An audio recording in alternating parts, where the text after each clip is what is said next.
Hello guys, welcome back to my YouTube channel. എല്ലാവർക്കും നമ്മുടെ പുതിയൊരു വീഡിയോയിലോട്ട് സ്വാഗതം. അങ്ങനെ നീണ്ട ഇടവേളയ്ക്ക് ശേഷം ഇന്ദുചൂടൻ വീണ്ടും വന്നിരിക്കുകയാണ് ഗൈസ്. കുറേ നാളായി വീഡിയോ ഇട്ടിട്ട്. ഇത് ഇടയ്ക്കിടയ്ക്ക് വന്ന് പറയുന്നതാണ്. അപ്പം എന്നെ അവിടെ നോക്കി നിൽക്കുകയാണ് ഗൈസ്. ഇന്നത്തെ നമ്മുടെ വ്ളോഗ് എന്താണെന്ന് ആദ്യമേ പറഞ്ഞേക്കാം. എന്നെ അവിടെ വെയിറ്റ് ചെയ്തിരിക്കുകയാണ്. ഞങ്ങളുടെ കഥകളി ആശാൻ്റെ പിറന്നാളാണ് ഗൈസ് ഇന്ന്. അപ്പം എന്നെ വെയിറ്റ് ചെയ്ത് അവരവിടെ ഇരിക്കുന്നുണ്ട്. നമ്മൾ അങ്ങോട്ടേക്ക് പോവുകയാണ്.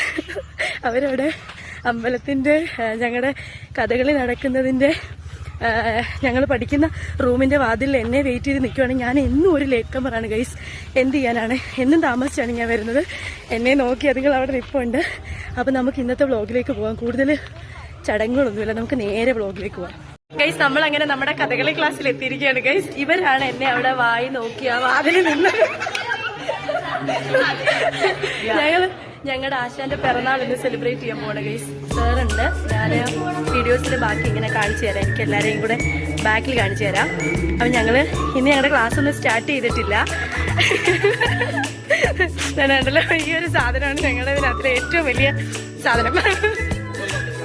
വലിയ സാധനം അത് തന്നെ. അപ്പം ഞങ്ങൾ കേക്കൊക്കെ കട്ട് ചെയ്യുന്നുണ്ട്. ഞങ്ങൾ കുറച്ച് പേർ ചേർന്നൊരു കുഞ്ഞ് സെലിബ്രേഷൻ. ബർത്ത്ഡേ കഴിഞ്ഞിട്ട് കുറച്ച് ദിവസമായി. നമ്മുടെ വീഡിയോ വരുന്നത് ആ ദിവസം കഴിഞ്ഞിട്ടാണ് കേട്ടോ.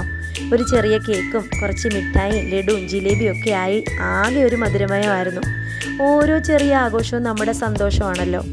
ഞങ്ങളുടെ ആശാൻ്റെ പേര് കലാനിലയം കരുണാകരക്കുറുപ്പെന്നാണ്. അദ്ദേഹത്തിൻ്റെ നാടങ്ങ് തൃശ്ശൂരാണ്. എല്ലാ ആഴ്ചയിലും ഞങ്ങൾക്ക് ക്ലാസ് എടുക്കാനായിട്ട് ഇവിടേക്ക് വരികയാണ്. അപ്പോൾ തിരുവല്ല ശ്രീവല്ലഭ ക്ഷേത്രത്തിലും ഇദ്ദേഹത്തിൻ്റെ ശിക്ഷണത്തിലെ കഥകളി അഭ്യസിപ്പിക്കുന്നുണ്ട് കേട്ടോ. ഇനി കുറച്ച് കാര്യങ്ങൾ നമുക്ക് കഥകളിയെപ്പറ്റി പറയാം. പഠിച്ചു തുടങ്ങിയിട്ട് ഏകദേശം 2 വർഷമായിട്ടുണ്ട്. ഇടയ്ക്ക് ചെറിയൊരു ബ്രേക്കൊക്കെ വന്നായിരുന്നു. ഞാനിതിനെപ്പറ്റി അധികം വീഡിയോയിലൊന്നും അപ്ഡേഷൻ തന്നിട്ടില്ല. നമ്മൾ സാധാരണ ഒരു ഡാൻസ് പഠിക്കുന്ന പോലെ ഇത് അത്ര എളുപ്പമല്ല. എന്ന് വെച്ച് ഞാൻ ഡാൻസിനെ ചെറുതാക്കി പറഞ്ഞതല്ല. എല്ലാ കലയ്ക്കും അതിൻ്റേതായ മാഹാത്മ്യവും പ്രയാസമൊക്കെ ഉണ്ട്. പക്ഷേ ഡാൻസ് പഠിക്കുന്നത് കുറച്ചും കൂടി നമുക്ക് സ്റ്റെപ്പൊക്കെ ഈസിയാണ്. ഇതിൻ്റെ സ്റ്റെപ്പും കാല് വെക്കുന്നതും ചുവടുകളും ഒക്കെ പ്രയാസമാണ്. താളക്രമങ്ങളും വ്യത്യാസമുണ്ട്. നമുക്ക് പെട്ടെന്നൊന്നും ഓർമ്മ നിൽക്കത്തില്ല. എല്ലാ ക്ലാസ്സിലും പഠിപ്പിക്കും, പിറ്റേ ക്ലാസ്സിൽ വരുമ്പോൾ ദാ കിടക്കുന്നു, എല്ലാം വിട്ടുപോകും. ഇടയ്ക്കൊന്ന് ബ്രേക്ക് വന്നാൽ പിന്നെ ഒന്നും നമുക്ക് ഓർമ്മ കാണത്തുമില്ല. ഇപ്പം നമ്മൾ അരങ്ങേറ്റത്തിനോട് അടുത്ത് വരുന്നുണ്ട്.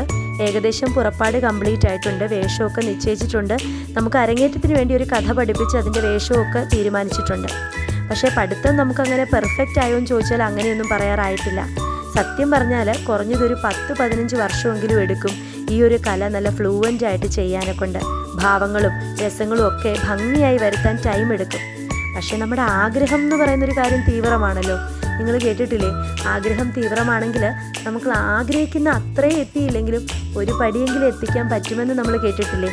അപ്പോൾ സത്യം പറഞ്ഞാലുണ്ടല്ലോ, എൻ്റെ ഏറ്റവും വലിയൊരു ആഗ്രഹമാണ് വേഷം കെട്ടുന്നത്. ഇടയ്ക്ക് എപ്പോഴും ഞാൻ കഥകളിയുടെ 1-2 ഫോട്ടോസൊക്കെ എടുത്ത് പോസ്റ്റ് ചെയ്തിട്ടുണ്ട് കേട്ടോ. അതൊക്കെ കണ്ടിട്ട് ചിലരൊക്കെ എന്നെ കളിയാക്കിയിട്ടുമുണ്ട്. പക്ഷേ ഇത് പഠിക്കുന്നവർക്കറിയാമല്ലോ ഈ കല എന്താണെന്നും ഇത് എല്ലാവരാലൊന്നും കഴിയില്ലെന്നും വളരെ പ്രയാസമാണ് പഠിച്ചെടുക്കാനെന്നൊക്കെ നമുക്ക് മനസ്സിലാവുമല്ലോ. പിന്നെ ലൈഫിൽ എന്ത് നമ്മൾ ചെയ്തെന്ന് പറഞ്ഞാലും കുറേയൊക്കെ കളിയാക്കലും കുറ്റപ്പെടുത്തലും ഒക്കെ നമ്മൾ നേരിടേണ്ടി വരും. പിന്നെ ഞങ്ങളുടെ ക്ലാസ്സിലെ എല്ലാ കുട്ടികളും നല്ല വൈബാണ് കേട്ടോ. പക്ഷെ ആകെ ഒരു പ്രശ്നം എന്താണെന്ന് വെച്ചാൽ ചിലർക്കെങ്കിലും രാവിലെ എഴുന്നേറ്റ് വരാൻ ഇച്ചിരി മടിയുണ്ട്. ഈ വീഡിയോ നിങ്ങൾ കാണുന്നുണ്ടെങ്കിൽ സോറി, സത്യം ഞാൻ വിളിച്ചു പറഞ്ഞിട്ടുണ്ട് കേട്ടോ. ചുവട് വയ്ക്കുന്നതൊക്കെ ഞാൻ വീഡിയോയിൽ പകർത്തിയിട്ടില്ല. അത് വേറൊരു ദിവസം ആകട്ടെ. പിന്നെ ഞങ്ങൾ എല്ലാവരും കൂടെ ചേർന്ന് ഞങ്ങളുടെ പ്രിയപ്പെട്ട ആശാൻ ഒരു കുഞ്ഞു പിറന്നാൾ സമ്മാനമൊക്കെ നൽകി. പിന്നെ നിങ്ങൾക്ക് ആർക്കെങ്കിലും ഈ വീഡിയോ കാണുന്നവർക്ക് കഥകളി പഠിക്കാനായിട്ട് ആഗ്രഹമുണ്ടെങ്കിൽ ഞാൻ എൻ്റെ വീഡിയോയുടെ ഡിസ്ക്രിപ്ഷനിൽ ഞങ്ങളുടെ ആശാൻ്റെയും അതുപോലെ പ്രദീപ് സാറിൻ്റെയും നമ്പർ കൊടുത്തേക്കാം. നിങ്ങൾ ആരെങ്കിലും കോൺടാക്ട് ചെയ്തിട്ട് ഞങ്ങളുടെ ഈ കഥകളി ഫാമിലിയിലേക്ക് ജോയിൻ ചെയ്യാം കേട്ടോ.